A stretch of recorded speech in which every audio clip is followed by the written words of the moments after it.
六廠發拍豐富嘅音樂表現，讓日本民眾對客家八人古板嘅印象冇強容，使得到高熱坡第三屆民族藝術新產獎嘅苗栗千家班北港八人團，1987年就受到邀請對國家音樂廳表演。在國內除了參加重要經典以外，也有歐美各國表演，本客家八人將跳擺嘅實用層面改變到人造韓國結合時代潮流。也個八人精神很菜，但是音樂嘅豐富性，至今老頭擺冇強樣，有聽到社會頭嘅調整啊。只不過基本上還是對一個傳統嘅一個地面要去注意佢哋咧。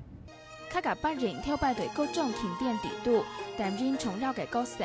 常用型編曲嘅客家八人是分離音樂，是被文言會選做台灣有代表性嘅地方分離音樂之一。不過，無論樣板什麼，常用型還係歌性，八人乃時代潮流唔好，連保存就冇容易。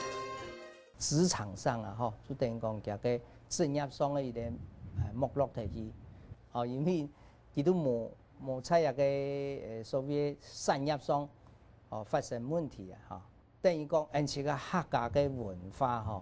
青葱有個一地面唔見提起。就算傳統音樂聽嘅人減少咧，甚至就得講冇人愛聽咧。常用型期待政府也就得共同為到保存客家傳統音樂打拼，精通重視音樂嘅教，也會繼續對保留傳統嘅基礎上，因為客家八人增加新意。客家新聞鍾志偉、周明航特別報道。